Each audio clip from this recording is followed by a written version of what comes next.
Panoorin, agaran in real time, o balikan sa pag-scroll up and down. Mga balitang dapat malaman, impormasyong tunay at napakikinabangan. Saan ka man, sa buong kapuluan. Bangon sa bagong sigla. Kababayan, kasama ang social media. Powered broadcaster ng bagong mamamayan. Tapat sa pag-uulat. Ito po ang Presidential Broadcast Service sa Metro Manila. Radyo Pilipinas 1, 738 AM. Oras sa buong Pilipinas, 4 na minuto makalipas ang alas 3 ng hapon.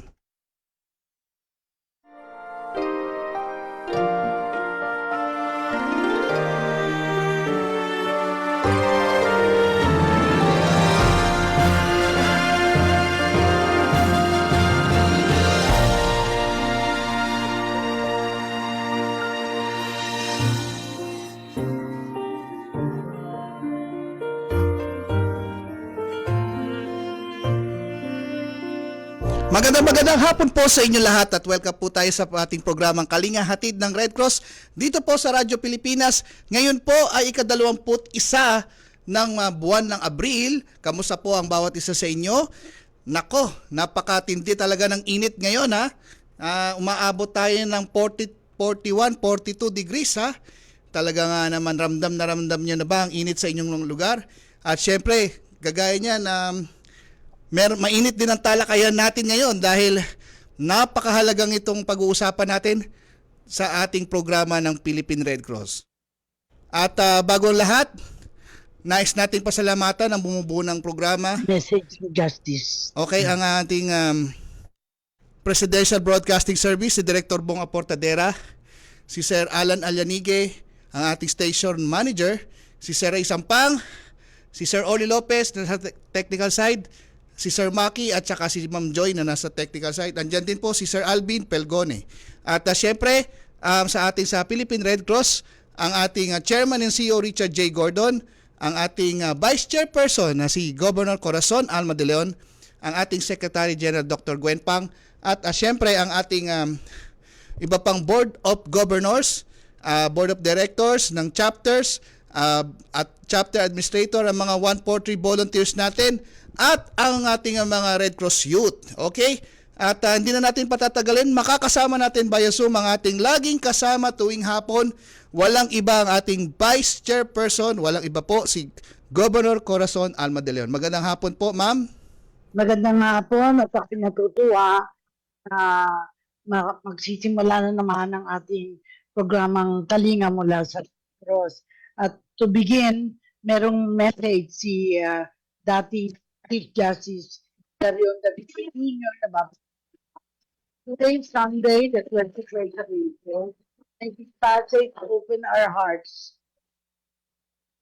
and light our minds to act and do accordingly, sharing blessings with others and helping them in their hours of need are the first steps to make the world better and to improve the lives of the less fortunate.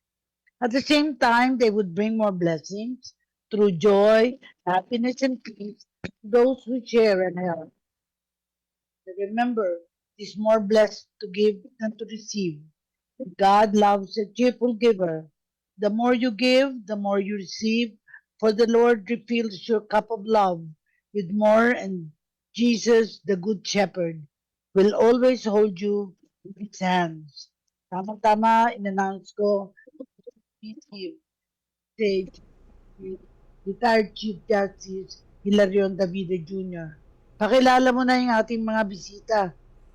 Yes po, Governor. Edison. Yes po, Governor Cora. Kamusta po kayo? At syempre, naramdam niyo po ba ang init diyan sa inyong lugar? At talaga nga naman na tumataktak ang mga pawis na amin babang papunta dito dahil syempre aakyat tayo sa hagdanan. At kung natatandaan niyo, Governor Cora, pag pumupunta po kayo dito, 4 na palapag po ito.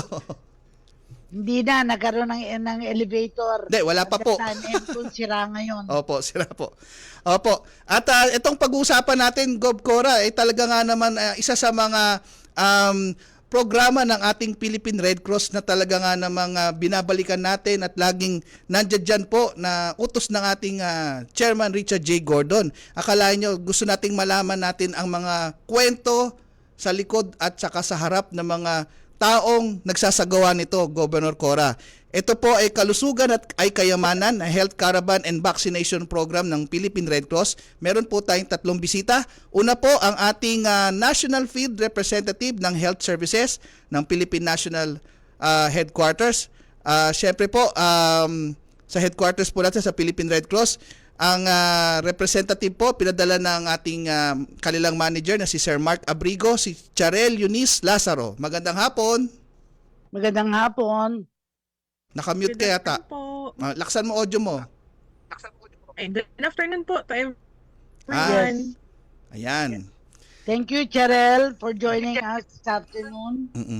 As- May dalawa pa. Apo, sumunod po ang chapter service representative mula po sa Manila chapter. Ang ating lagi rin kasama natin po dito si Ma'am Pauline Codon. Magandang hapon, Ma'am. Magandang hapon po, Sir Edison, Ma'am Cora, at sa ating Thank you. mga tagapakinig. Ayan. Halatang halata po talaga sa health services nila dahil tinan mo nga naman, napaka-healthy nila. At susunod po ay ang OIC Administrator ng Philippine Red Cross Sulu Chapter. Meron po tayong Sulu Chapter, Governor Cora, ha, sa mga Yes. nanonood at nakikinig na ating programa. Ito po ay si Alnishar Mihadun. Magandang hapon. Yes po. Magandang hapon po sa ating lahat and sa mga listener. Pwede po bang mag-on cam ka, sir, para makita ka ni Governor? Ayan, no. Yes. Talagang healthy rin ng ating mula sa Sulu. Magandang hapon, sir. Kamusta po Magandang dyan hapon sa po sa Sulu? Okay naman ho. Asa tao. Mukhang meron kang pang-apat. Rosemelin? Wala dito sa akin ng pangalan. Ay, meron pa. O, sige po, sino po yung hindi ko nakikita dito. Bumati na lang po kayo, ma'am. Rosemelin, di ko alam kung anong apelyido. Guy. Opo, kasama rin po natin si Ma'am Rosemelin Gayong po from isa sa mga chapter po natin sa BARM. Sa Cotabato okay, pa to? good. Yes po, magandang hapon po, Gov Cora. Actually, nakapunta na si Gov Cora sa amin. Magandang hapon sa lahat at sa inyo po, sir. Good Thank you afternoon. very much. Dahil mainit ang ating pag-uusapan, kalusugan ay kayamanan, Health Caravan and Vaccination Program of PRC. Lahat kayo ay magpa-participate natin sa atin. Kaya ikukwento nyo, sino ang pwedeng magsalita, kumusta yung Health Caravan ng Philippine Red Cross? Sino yung namumuno dito na magpapaliwanag? Si Go Ma'am ahead. Eunice. Yan, si Ma'am Eunice.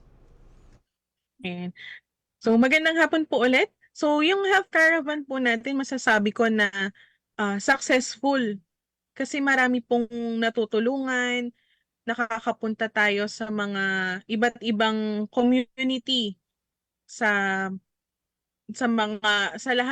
nationwide po, buong Pilipinas. So maraming chapters po ang nagpa-participate dito sa ating Health Caravan. Ayan. So, Ikaw ang National Field Representative, di ba? Ng Health opo, yes Pwede po. mo ikwento kailan ka nagsimula sa Red Cross doing this kind of job and ano ang challenge na hinaharap mo? Kasi bibigyan na natin ng pagkakataon na magpaliwanag kano ang nature of work. I'm sure we'll cover all the people who are here as guests. Go ahead, Charel. Opo, nagsimula po ako sa Red Cross bilang volunteer 2013 pa po. So, nung panahon na yon hindi pa po natin masyadong nagagawa yung Health Caravan na tinatawag natin. Na ginawa lang po natin yung Health Caravan or nagsimula ang ating Health Caravan is nung 2022 po. Dahil nakita natin na yung mga tao sa community is naapektuhan nung pandemic kaya hindi sila nakakapunta sa mga health centers o sa mga pagamutang malapit sa kanila. Kaya ang ginawa natin, tayo na po yung mga volunteers natin o yung, pati mga staff natin na ang lumapit sa community para magawa itong health caravan na ito. Galing. Siguro tatanungin ko naman dahil national yon, no? Kasi ang si Pauline ko doon, ay in charge naman sa Manila chapter. Ano naging activities nyo bilang chapter service representative sa health service? Go ahead, Pauline.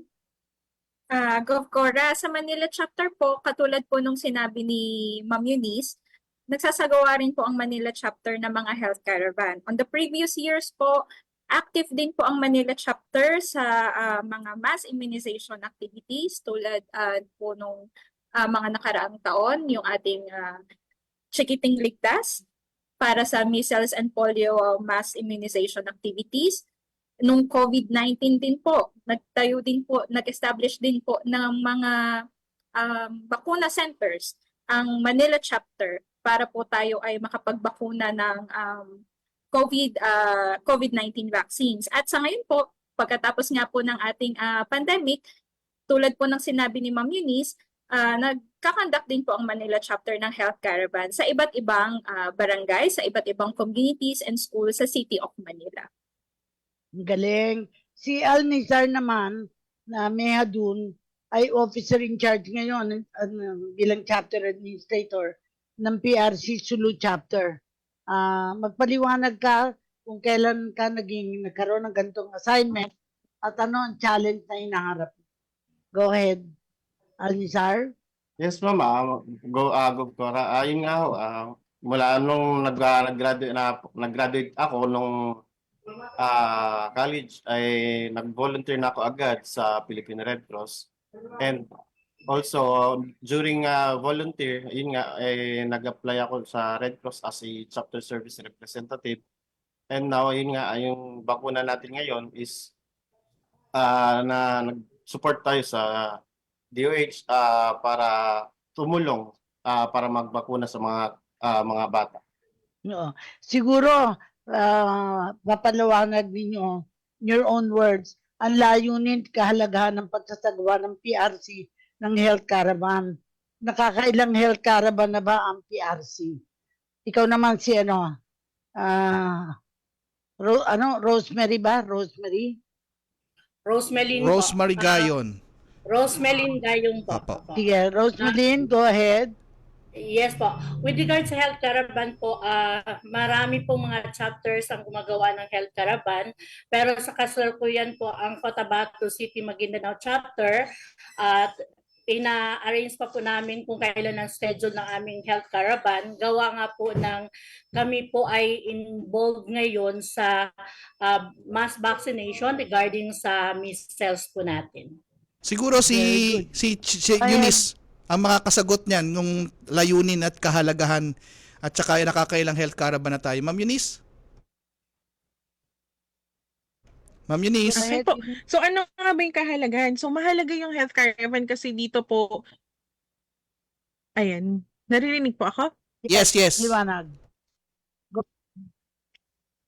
So yung health ikaw na caravan po wala. kasi natin, ito is yung nagbibigay po tayo ng basic health services na focus sa mga nanay, sa mga bata, sa mga nakatanda na hindi masyadong nakakapunta sa mga health center or yung masyadong malayo sa kanila yung pagamutan. So dito minomobilize din po natin yung mga medical corps natin, yung mga volunteer doctors, nurses, mga midwife o yung iba pa pong mga healthcare professionals.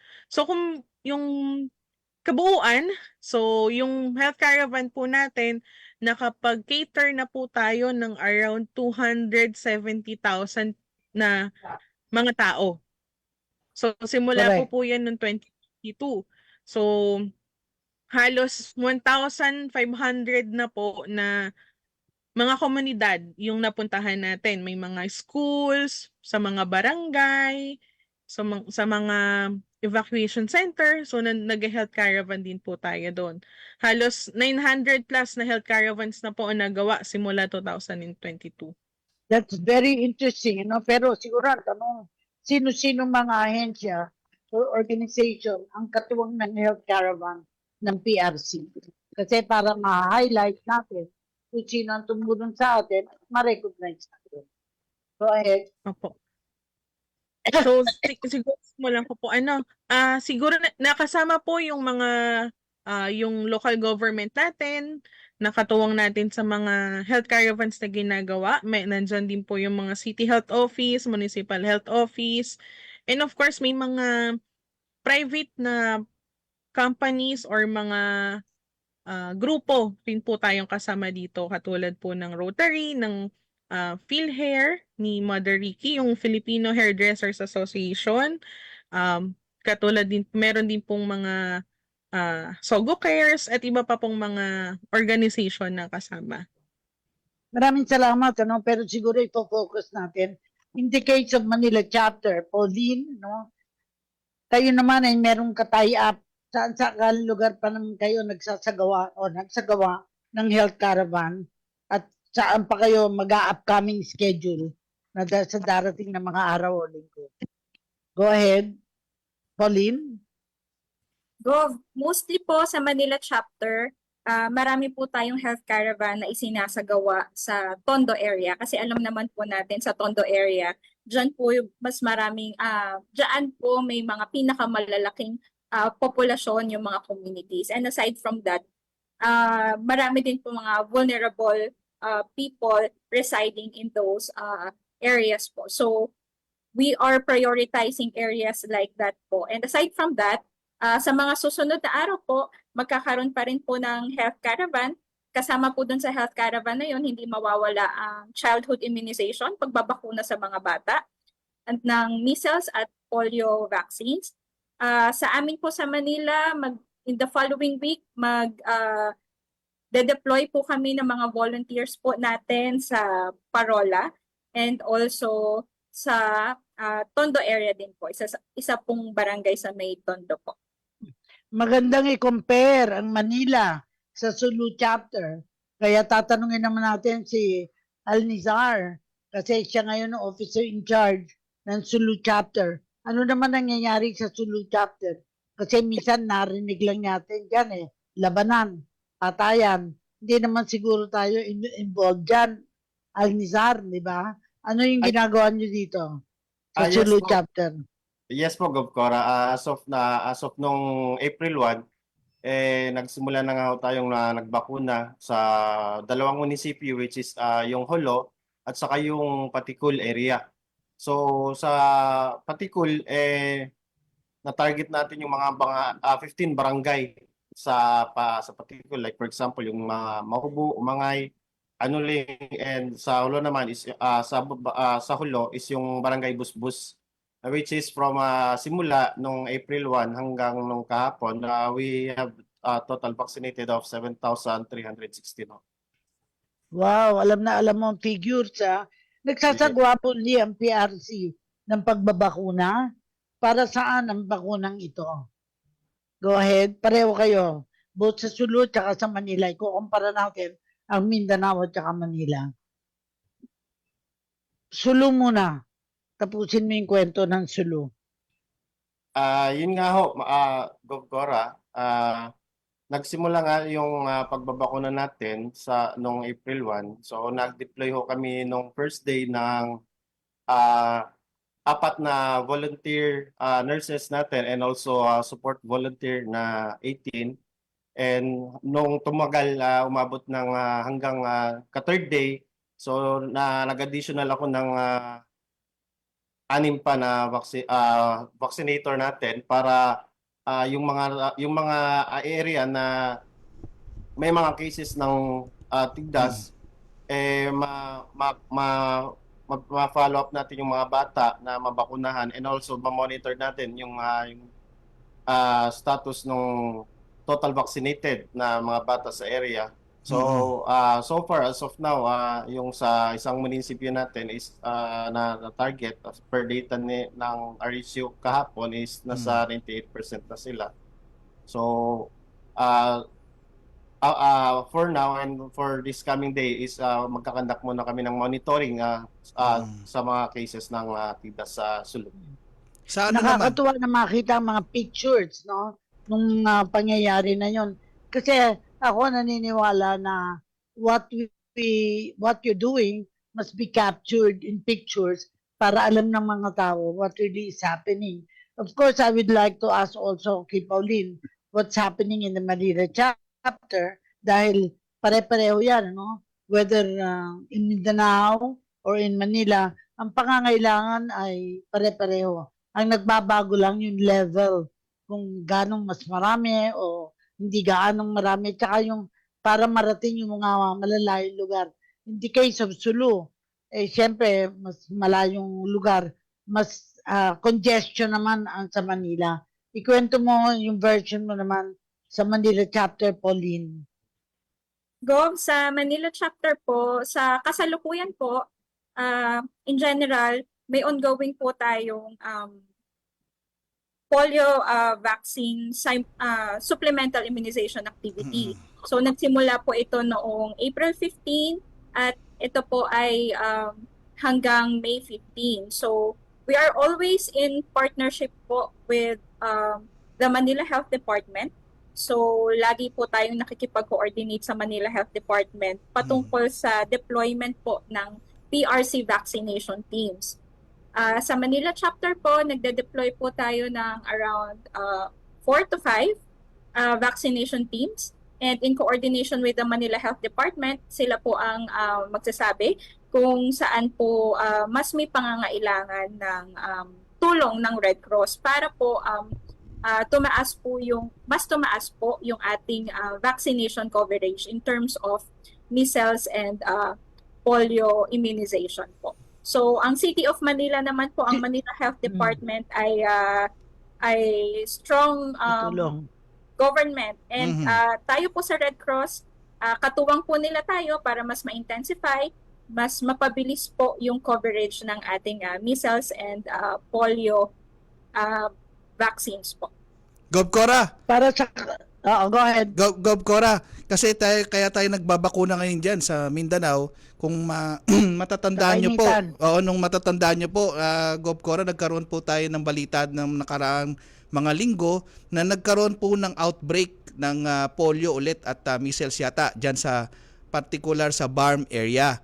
Kaya ang ating chairman CEO Richard Gay Gordon ay nag-atas agad ng mga volunteers natin. Kung makikita nyo po, Gov Cora, sa mga picture na tumatawid ng dagat, nasa initan, umaakyat ng bundok, talaga nga naman yung mga volunteers natin. At Ma'am Rose ng Rose Melin ng Gayo.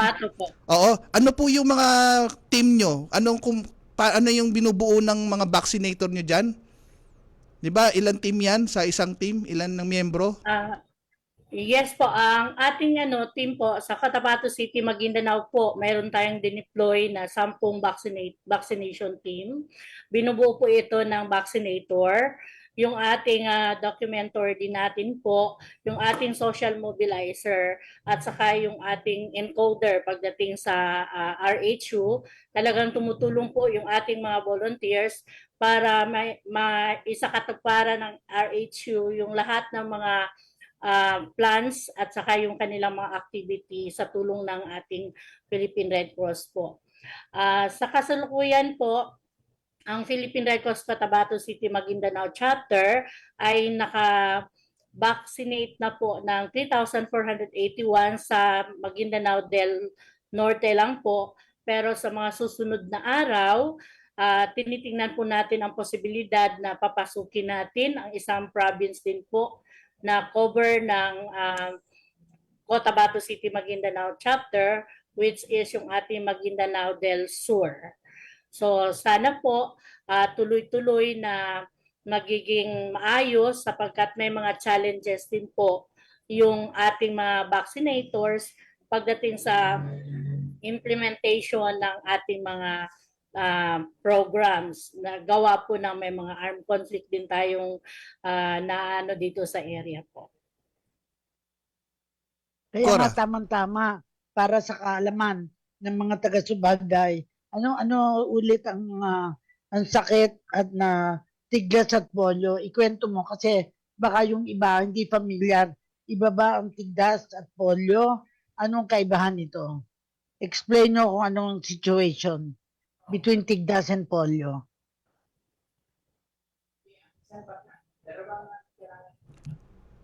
Ang sakit po na tigdas ay ito po ay lubhang nakakahawa.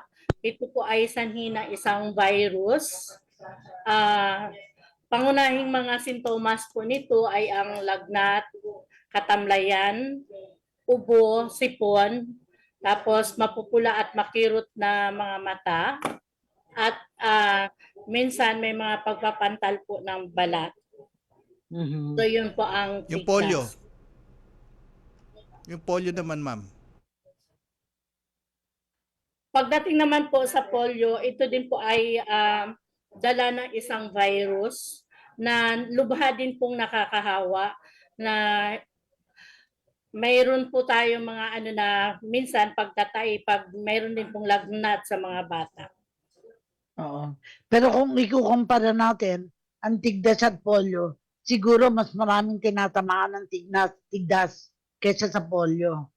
Opo, sa tigdas po, lubhang talagang Widespread. mabilis ang pag-spread, ang pagkalat ng tigdas kumpara sa polio, sapagkat ang tigdas po ay kumakalat sa pamagitan ng pagkalanghap natin ng mga virus mula sa hininga ng may mga sakit po nito. So, parehong kailangan pagbabakuna, whether polio or whether yung isang sakit, no? Kasi yung bakuna para sa tigdas at polio, parehong may bakuna yon. Yes. Special na bakuna. Gov Cora. Tama? Yes. Gov Cora, tayo ay hihinto muna sa Mag-i-stop. dali. Opo, tayo mag-post para sa commercial break. At tayo ay Okay. magbabalik sa ilang mga paalala. Kayo pong mga nasa Zoom, antay lang po kayo. Magkakaroon lang tayo ng commercial break. At meron tayong ipapakita po mensahe ng ating Chairman Gordon. Okay. Sa pagbabalita, tamang impormasyon ang inyong makukuha. Patuloy ang pagbabalakas ng Bureau of Soils and Water Management. Pangulong Ferdinand R. Marcos Jr. nais na maging no-bully zone. Tayo ng housing development sa Camp Abu Bakar. Totoong balita sa gitna ng bawat kaganapan. Patuloy pa rin ang paghahatid ng tulong ng Department of Dedicated Social... din niya ang NTF-LCAC na isulong ang Matagumpay na naisilbi ng mga tauhan ng Criminal Investigation and Detection Group. Radyo Pilipinas, 7:38 AM. Sa balita't impormasyon, tapat sa pag-uulat. Pinangunahan ni Pangulong Ferdinand R. Marcos Jr. ang paglulunsad sa National Fiber Backbone Phase 1 na siyang magpapabilis ng internet connectivity service sa ating bansa. The NFB Phase 1 is composed of 28 nodes from Lawag, Ilocos Norte down to Roses, Quezon City. It means that it will bring high-speed internet access to at least 14 provinces in northern and central Luzon, 2 national government data centers, and 4 BCDA ecozones. Furthermore, it will empower 346 national and local government offices connected to GovNet, boosting their overall operational efficiency and generating more than 145 million pesos in potential savings annually. Sinabi ng Pangulo na ang mabilis na internet ang siyang backbone ngayon ng kalakalan at komunikasyon. Kaya naman, ang proyektong ito ang tugon ng pamahalaan para makasabay tayo sa digital era. Nationally, this is the infrastructure that will open employment opportunities, improve market efficiency, attract foreign investment, and stimulate livelihood across the different sectors of our economy and our society. It will allow the state to guarantee the people's enjoyment of the internet as a basic human right. Para sa iba pang mga balita at impormasyon, manatiling nakatutok. Tapat sa pag-uulat, Radyo Pilipinas. Balita, laging totoo. Impormasyon, detalyado at kumpleto. Serbisyo, tapat para sa bayan. Ito ang Presidential Broadcast Service. Tumutugon sa tawag ng pagkakaisa para sa bagong Pilipinas. Bagong Pilipinas. Tapat sa pag-uulat. Radyo Pilipinas 1. Radyo Pilipinas 738 AM.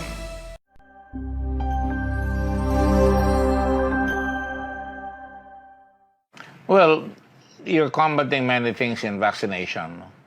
Number one, of course, you're combating the disease. You're preventing people from dying. But more importantly, there are impediments such as poverty, social status, all kinds of myths that come out of previous experiences in vaccination. Like, for example, Deng Vaxia had a very bad reputation here that was investigated by myself when I was in the Senate. And unfortunately, they rushed the implementation of the vaccination without sufficient testing. So people became scared. Also, COVID, there were a lot of rumors that came in. Now, if you don't vaccinate, if you do not educate first the people on why they must vaccinate, then people will die. Simple as that. Babies will have a hard time surviving. Worse, they will even infect other babies and perhaps even adults, or for that matter, those who don't have immunity or have less immunity. So it's important that vaccination be inculcated upon the mass of our people in schools. It should be discussed by competent folks who know what they're talking about, so that there'll be no avoidance or hesitancy or resistance. And for that matter, you have to take corruption out of pushing the vaccine by some pharmaceutical companies. Well, we don't sit on our hands when something that threatens humanity. Like during the last pandemic when we had COVID, we acted right away. We had a molecular laboratory. We were the only Red Cross that had a molecular laboratory system in the whole world. The Red Cross tested number one, essentially so that we would know who's got it. No? Same thing with the vaccine. In terms of measles, we want to make sure that people are protected, that you are able to prevent it. And God knows there's so many things that are happening right now. For example, in some areas, there's even rabies. So it's important that people realize that they have to be vaccinated as fast as you can. I myself, I'm about to take my second shot on shingles. Comes with age, I suppose.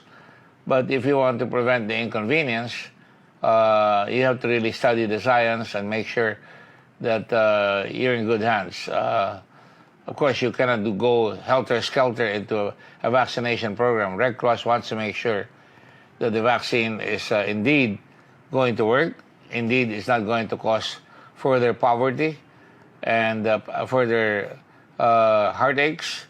So it's important that our people have what you call the vaccinators that can assist. Government doesn't have enough.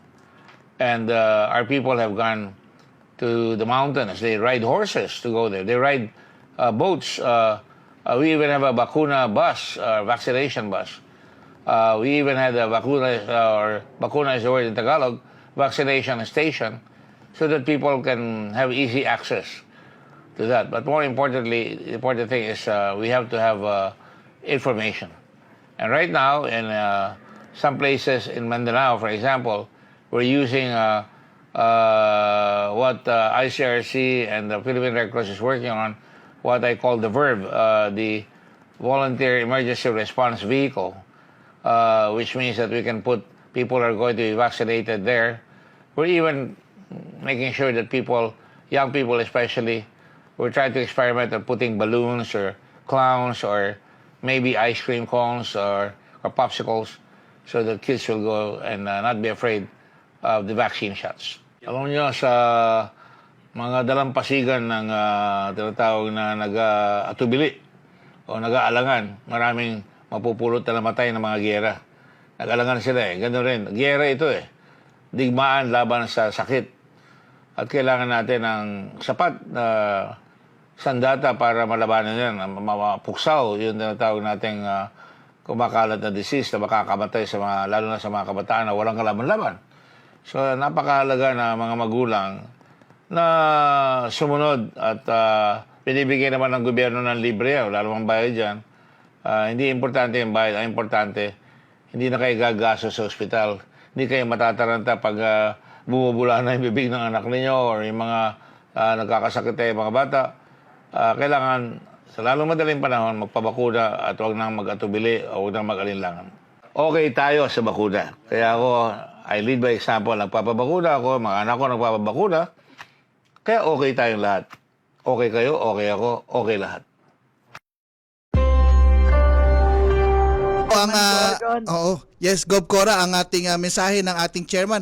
At alam niyo ba, Gov Cora, na mataas ang ating nanonood sa ating Facebook Live ngayon. Umaabot tayo kanina ng almost 20 at nagpaabot ng mensahe, komento dito sa ating Facebook ang manager po ng Health Services na si Sir Mark Alvin Abrigo. Sabi niya, mabuhay ang mga volunteer doctors na nangunguna sa mga health caravan ng Red Cross, pati na mga volunteer nurses at midwife naman sa pagbabakuna kontra measles o tigdas. Mabuhay lahat ng mga volunteers. Gov Cora.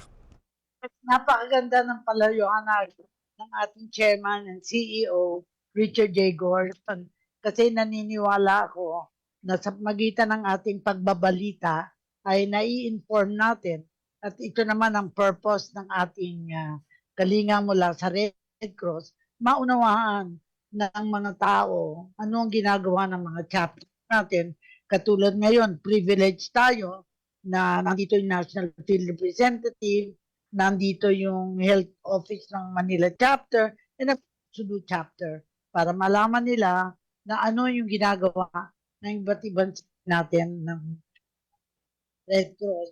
At para sa kaman na ipinaliwanag na sinusubaybayan natin ang sakit ng tigpolyo at ilang lugar ng target na isasagawa pa sa pagbabakuna ng PRC. Ipinaliwanag yan ng chairman. So, siguro sa kanila gusto natin malaman ilan ang mga volunteers na dinideploy ninyo ng PRC services para sa programang ito. Kasi at the end of the day, kailangan natin na we have enough volunteers to help us. Kasi kung makakalan tayo ay sa kontinento ay hindi natin mararating, dapat nating marating. Si Eunice. Simulan na natin kay Cheryl ulit. Yeah. Ma'am Eunice, ano po yung sagot sa tanong ni Ma'am Cora, Gov Cora? Ikaw muna. Yung ilang ng volunteers na dineploy ng health services para sa programang pagbabakuna. Ma'am Eunice. Go ahead. Cheryl, alam ba o tatanungin na natin? Ano ka, nakamute ka ata. Siguro si Ma'am Pauline muna. Ma'am Pauline, ilan volunteers ang na-deploy niyo dyan? Sa Manila Chapter, kasi critical ang Manila Chapter. Sa Manila Chapter po, tuwing may immunization activities po tayo, nakakapag-deploy po tayo ng mga 8 to 10 teams. Yung bawat teams po meron po mga 4 to 5 members. So, sa kabuuan po, ang mga volunteers po na nagpa-participate kapag tuwing po tayo ay may mga mass immunization activities, nakakapag-deploy po ang Manila Chapter ng mahigit sa 100 na mga volunteers. Ang mga volunteers po natin ay mga volunteer doctors, yung mga registered nurses po natin, at yung other health professionals. Kasama na po dyan yung ating mga senior nursing students na mula sa ating mga academic partners po. Thank you, no? Pero siyempre, kumpara natin ang Manila sa Sulu. Kasi ang Sulu, di naman basta-basta nararating. Kailangan alamin natin kung ano nangyayari sa Sulu. Alnizar, go ahead. Yes, Gov Cora. As for Sulu naman, nag-deploy tayo ng 5 teams na with nurses na SIAM at saka isang midwife. And also ang mga support volunteer natin, ng mga chapter-based volunteer at saka yung community-based volunteer na na-deploy during this measles vaccination. Okay, very good.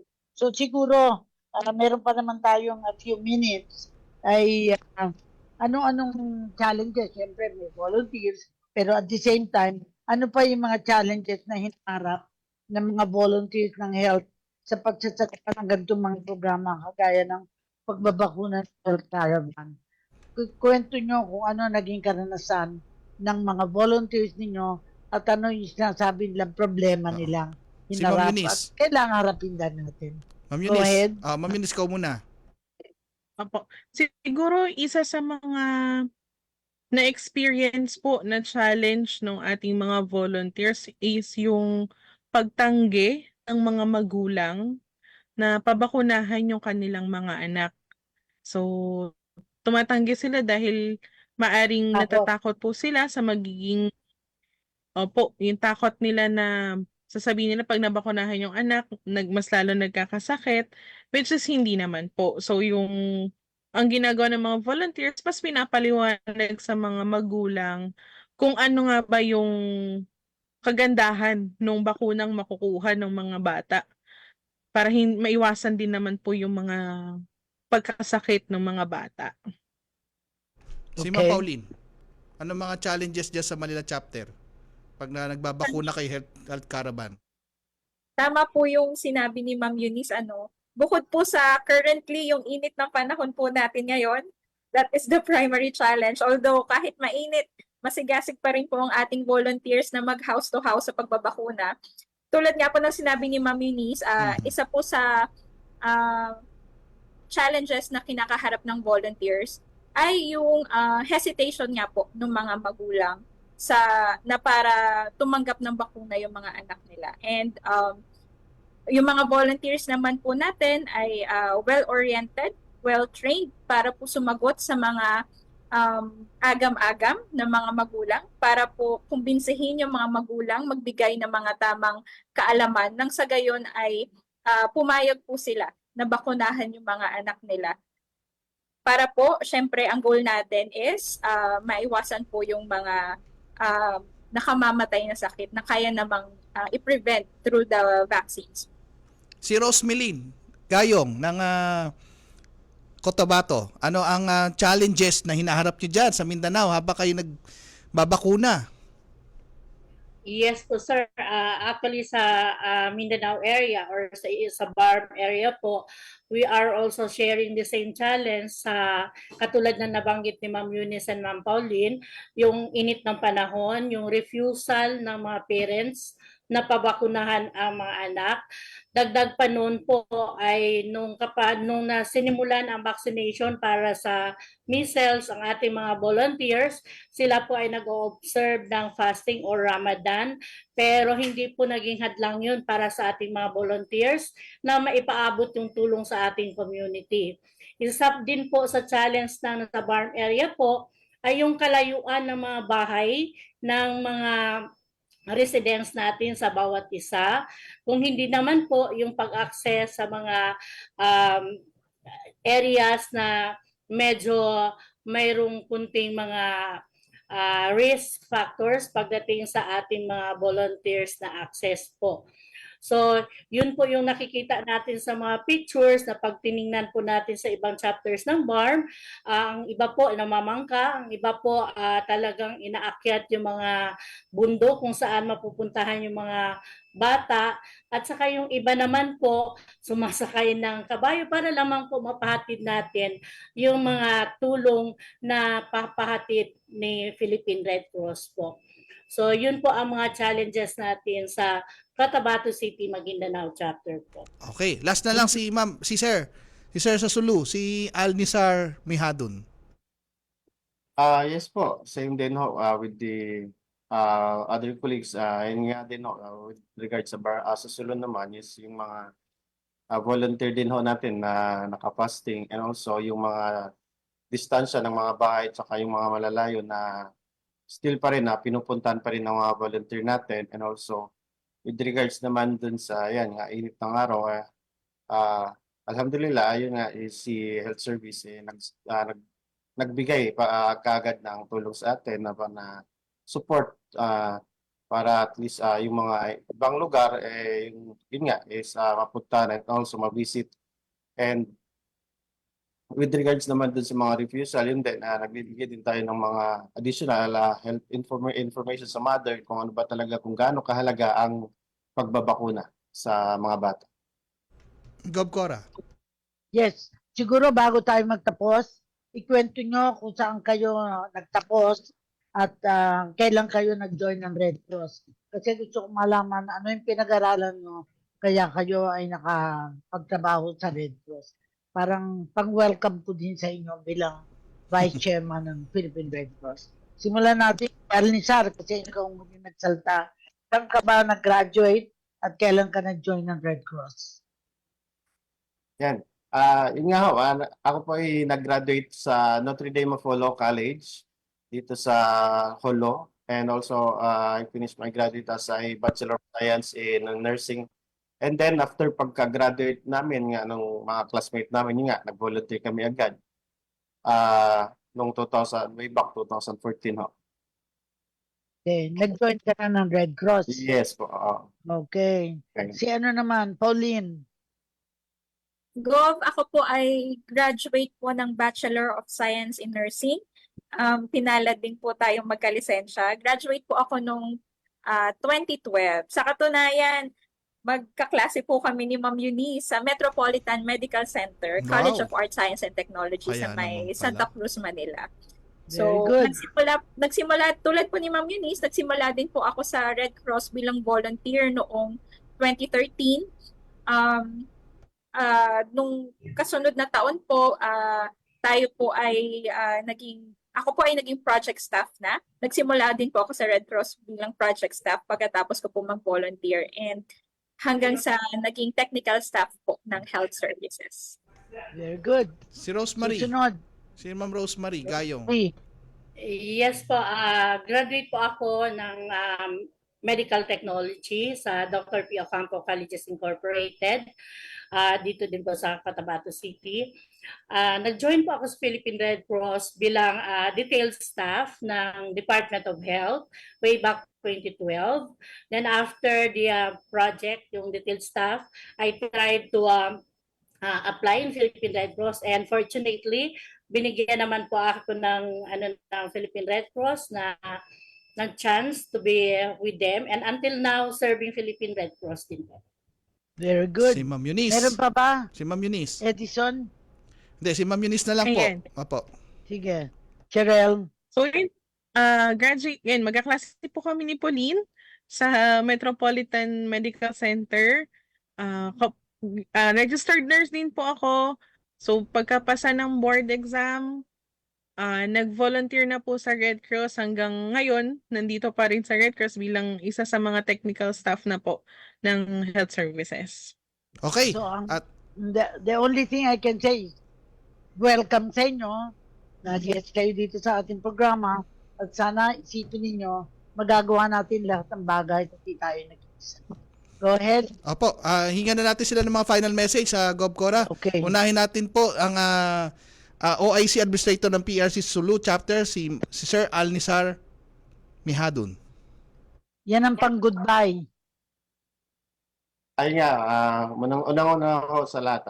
Maraming salamat and also to our chairman, Richard J. Gordon and Gwendolyn Pang. Maraming salamat po sa pagkakataon na ito. Okay, maraming salamat. Sir Alnisar Mihadun ng OIC Administrator ng PRC Sulu Chapter. At susunod po si Ma'am Rose Milin Gayong ng Cotabato City, Maguindanao Chapter. Magandang po sa lahat. Maraming salamat po, Gov Cora, and to our chairman, Richard J. Gordon, sa ating Secretary General. Thank you for the chance na nagiging part kami nitong program na to this day. So I think together we can be a catalyst for a better tomorrow. Okay. That's all. Nice message. At si Ma'am Pauline Codon naman ng Chapter Service Representative ng Philippine Red Cross Manila Chapter. Maraming salamat po, Gov Cora and Sir Edison, para po sa pag-iimbita ninyo na maging part nitong ating radio program. Gusto ko lamang pong magtapos sa pamamagitan ng paghihikayat muli sa ating mga magulang na protektahan po natin ang ating mga anak mula sa mga nakakamatay na sakit sa pamamagitan ng pagbabakuna. So pumunta lang po tayo sa pinakamalapit na health center o sa pamamagitan ng ating mga Red Cross volunteers na kumakatok po sa inyong mga bahay para makumpleto ang bakuna ng inyong mga anak.